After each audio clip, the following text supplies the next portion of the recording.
Ensuite, nous allons renforcer le lien social.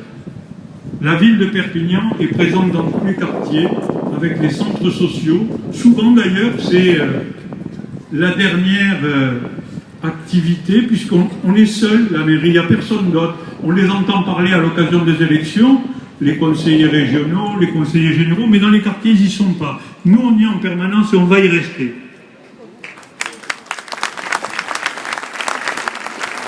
Et on va y rester pour une raison simple. C'est que la puissance publique, elle doit être chez les gens qui ont des difficultés, chez ceux qu'on doit aider. Notre conception de l'action publique, c'est d'être tourné vers les autres.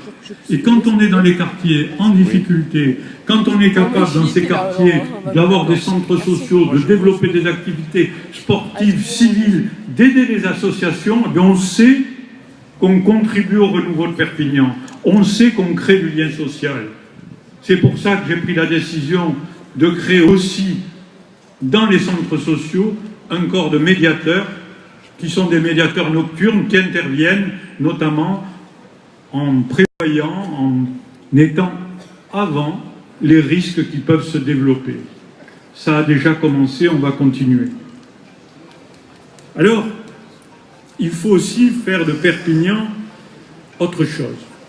Perpignan, pendant de nombreuses années, ça a été un lieu de passage. En fait, on s'y arrêtait parce que la route était trop longue pour aller jusqu'en Espagne, quand on venait de Paris et d'ailleurs. Et puis aujourd'hui, Perpignan, ça doit devenir une destination.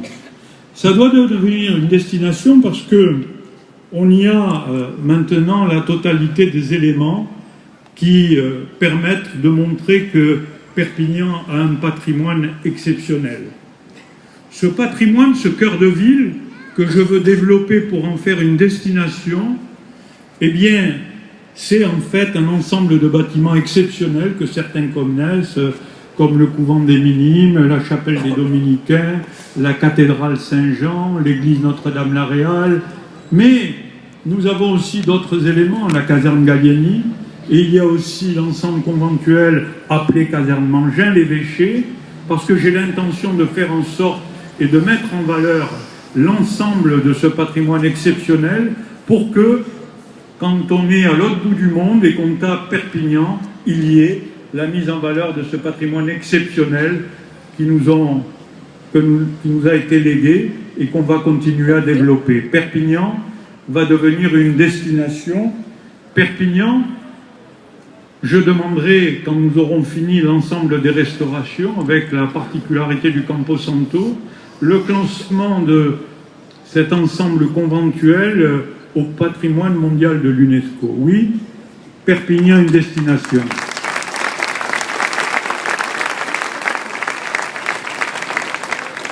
Une destination, pourquoi?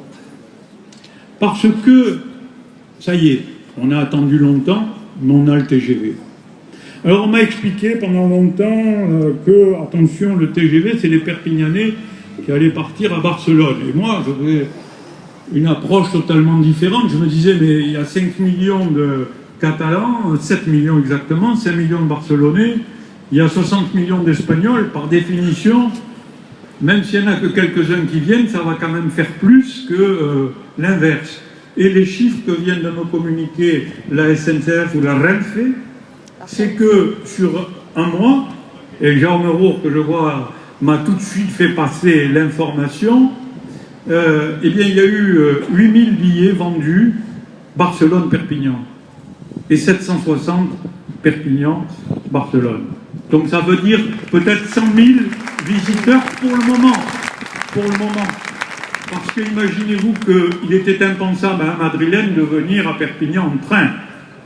Vous avez tous connu la proximité de Barcelone. Je pense qu'ici, il n'y a personne qui a pris le train parce qu'il fallait 3h10 pour y aller à Barcelone.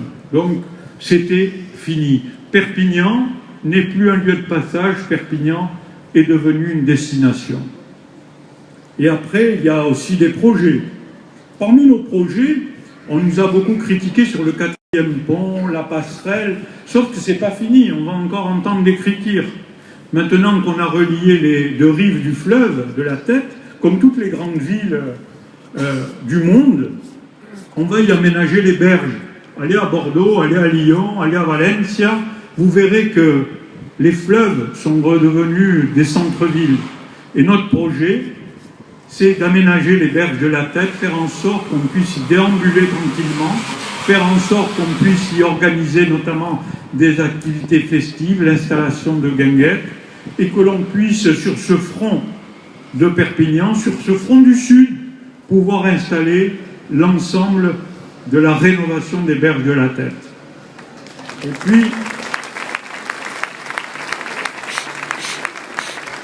Et puis on va continuer à développer, notamment dans le centre-ville, le stationnement. Ce stationnement qui nous est demandé, parce qu'un cœur de ville, pour vivre, il faut pouvoir y stationner. Et donc, nous allons lancer d'abord un parking souterrain sous la place Cassagne, sans arrêter l'activité de la place Cassagne. C'est un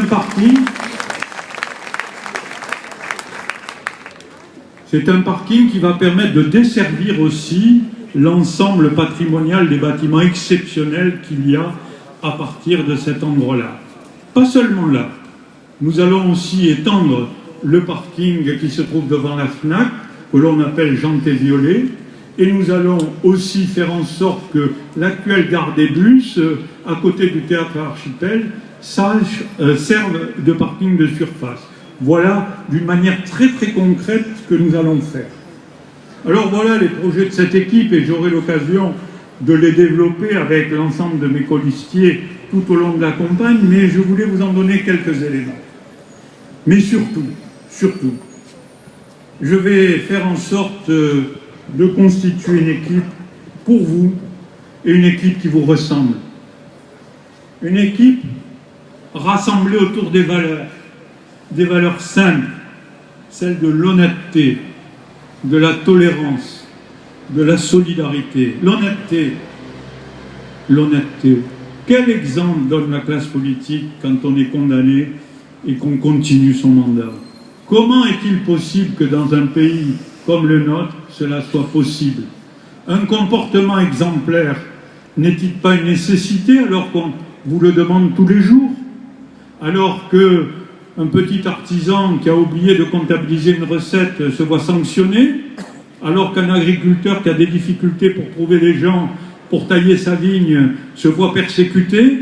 Et les politiques, eux, pourraient échapper à cette notion d'honnêteté? Donc cet axe-là, cette valeur, l'honnêteté, elle est en moi et je la porterai pendant toute la campagne.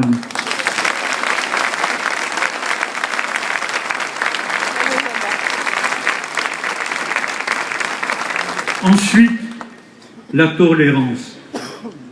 Le vivre ensemble, c'est un mot qui ne veut rien dire, la tolérance. La tolérance, c'est quoi? La tolérance, c'est accepter que l'autre soit différent. La tolérance, c'est chercher chez l'autre ce qu'il y a de mieux.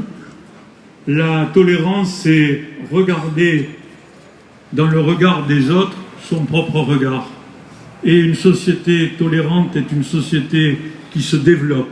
Il n'y a pas d'exemple de société intolérante qui s'est développée. Les exemples depuis la nuit des temps montrent que l'ouverture vers l'autre, la tolérance sont les éléments du développement de la grande Grèce, de la grande Rome et de la France des Lumières. La solidarité. La solidarité. Cette solidarité qui nous manque de plus en plus cruellement, cette individualisation de la société, le fait qu'on ne regarde pas l'autre, le fait que les personnes en difficulté ont préfèrent tourner la tête que s'en occuper, le fait que dans une foule, personne ne regarde celui qui est tombé à terre. Ce mot, solidarité, ce mot qui a construit la France, ce mot qui a fait la France, ce mot par trop oublié, ce mot-là, il faut le comprendre, ce mot-là, il faut l'écrire à Perpignan, ce mot-là, il faut le répéter. La solidarité d'une vie, la solidarité d'une ville, s'occuper de ceux qui sont en difficulté. Alors,